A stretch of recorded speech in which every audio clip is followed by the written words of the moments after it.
There's only one thing worse than being chased across the desert by a sandworm in Dune Awakening, and that's getting eaten by a sandworm in Dune Awakening. Not only does the giant phallic cretin suck you down into the bowels of Arrakis, it eats everything you're carrying, your clothes, your weapons, and especially your spice liquor. Suddenly you're respawning at your base in nothing but your underwear and are forced to do the run of shame across the sands to start rebuilding your inventory. It's easy to be sceptical about an MMO survival game set in the Duneverse, but after a few bouts of dehydration and sunstroke, the day I spent in Arrakis convinced me that Dune Awakening is one to watch. More than that, if the developer can deliver on its plans for the endgame, it could see an EVE Online-style future for its hardcore player base.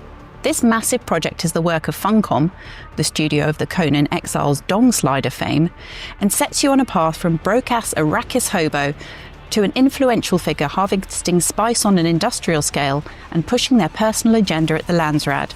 It's got everything you expect from an MMO: intricate skill trees, PvP mechanics, base building and character customization, but with ornithopters and mind-altering substances thrown in.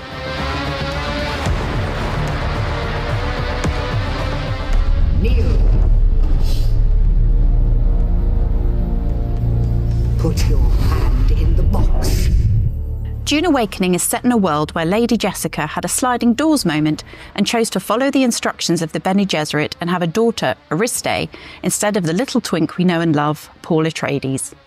Cut to 29 years later, and the Harkonnens and Atreides are at war over Arrakis, the Fremen have been apparently wiped out, and alternative religions have evolved to fill the gap left by Lisan al-Gaib. The alternate timeline isn't meant as a nipple twist to fans, but Funcom needed the narrative space to make the player character consequential.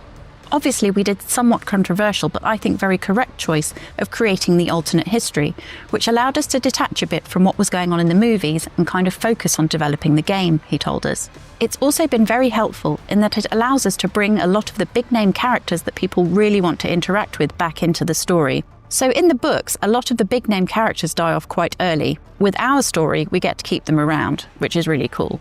There are obviously things that we want to include more of in the future that were very popular in the movies. We won't have sandworm riding at launch, for instance, but sometime in the future we'll look at that.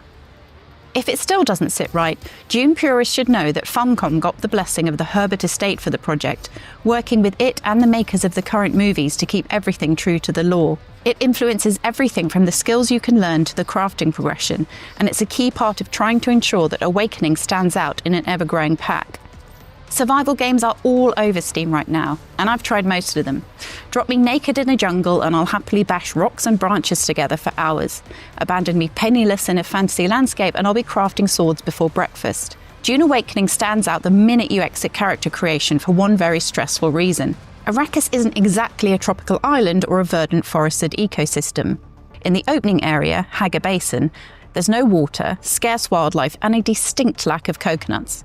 Oh, and the sun is like really, really hot, and you're susceptible to sunstroke. There are scavengers who want to kill you everywhere, and did I mention the sandworms?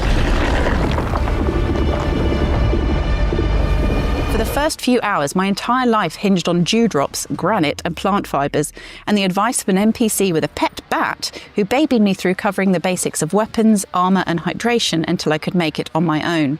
You're not totally pathetic during this time, thanks to a selection of abilities that you can unlock as you gain experience. I leaned into my manipulative wifey side and chose the Bene Gesserit skills, which gave me the power to compel enemies towards me and hang in front of me for a few moments before going back to trying to kill me.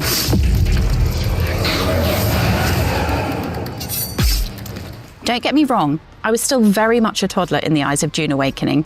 One ability I unlocked was better sunstroke tolerance, but by the end of the day in Arrakis, I had slightly better weapons and had mastered a super fast dash move that got me out of some trouble.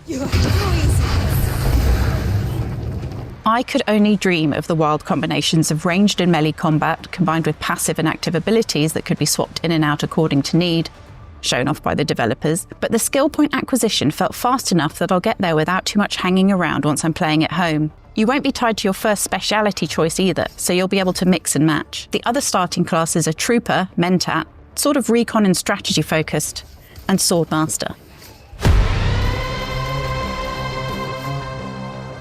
Another key element we only got a taste of was the very lifeblood of the Dune lore, spice. Spice is powerful in the world of Dune Awakening in every sense of the word, but it's also not easy to amass as a lone noob in the early hours. You'll find spice liquor and food in the world, which unlocks a brief period of prescient power, though it comes with withdrawal symptoms.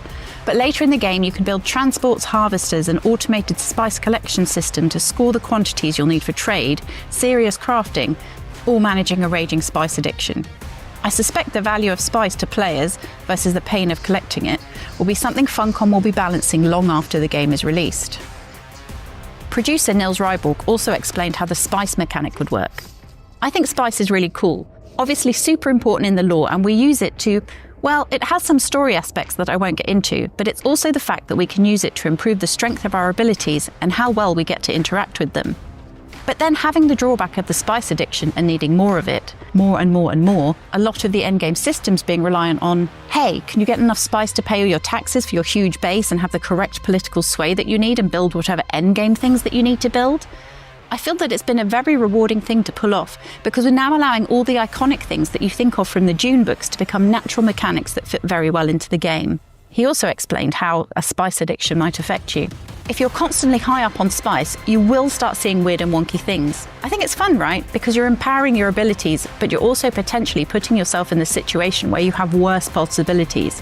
So you're balancing that whole act of, oh, I need to do this or this, and then also knowing that you need this resource for progression in other mechanics. So you're tapping into it now for a temporary boost for this fight, but long term you need it to pay taxes, gain political sway, and so on.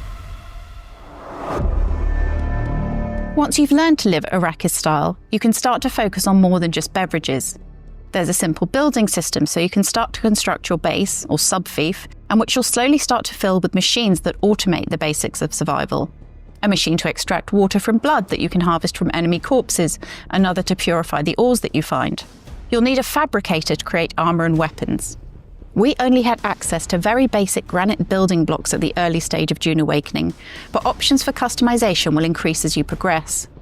Personally, I can't wait to build some severe mansion with Harkonnen aesthetics. You can also copy your base to move as your focus turns to new areas of Arrakis, so none of that tedious multiple base nonsense that survival players are sometimes cursed with. It's easy to picture my time spent in a loop of harvesting materials, completing side quests or contracts, and taking out scavengers whenever I come across them. And I did come across them a lot. There are camps dotted around the map and enemies will respawn there on a regular basis, so you'll always have some walking blood bags to exsanguinate when you need to. At times the enemies in the camps felt a little cut and paste. Early on I was passing the same camps over and over as I ran across the map, staying in shadows to avoid the heat of the sun, and dealing with them started to feel like a grind. Close to the end of the demo, the development team took pity on us and spawned ornithopters, and it's easy to see how that issue won't reappear once you're not trudging back and forth across the map looking for a new supply of ore. You're free to wander the desert collecting twigs, but there are multiple story arcs or journeys that push you deeper into the world. As well as Batboy's Arrakis 101 seminar, there's a Herbertian set of trials you're tasked with completing after a spy stream, and that's where things get trippy. Arrakis is suffering. No spoilers, but the first, the trial of a Cool, involves stealthing around a cavern to avoid the notice of a giant golden glowing eye. The Witness was a welcome interlude in the cycle of harvesting materials, killing scavengers, and fulfilling basic contracts for the trade post, and I'm hungry to know what the other trials have in store. Defiance leads to thought. Who is it that thinks? Some stuff we didn't get to try for ourselves were the more social aspects of Dune Awakening. Prove your skills for survival and skullduggery in Arrakis, and you'll get to the end game, wielding influence at the Landsrad, where factions of players can make choices that will affect the world. Being as we were in the toddler end of the Dune Awakening pool, we only got to experience the PvE part of the experience, which with everything else I was trying to deal with felt like a blessing. The producer told us that while you can enjoy the game as a loner, those later social aspects will be vital to being an Arrakis kingpin, from taking on the tough dungeon-style eco-lab locations to trading for items. The rules here are simple. Pay up front and don't cause trouble, or we'll toss you into the storms. Good? It might not be easy living in the world of Dune Awakening, but as a Frank Herbert fan, I'm confident that the experience is in good hands. It's a combination of solid mechanics that put a twist on the usual scenarios, and a deep, deep obsession with the work of Herbert that strengthens the world building beyond the abilities of most narrative designs. Yes, I'm basically peeing in my still suit with excitement, even after the sandworm trauma. All I need now is just Funcom to add an ability to make a Muad'Dib my in-game pet, running on a hamster wheel, rather than just another furry blood bag. For more on Dune Awakening, don't miss the cinematic story trailer and the gameplay reveal trailer. And for everything else in the world of video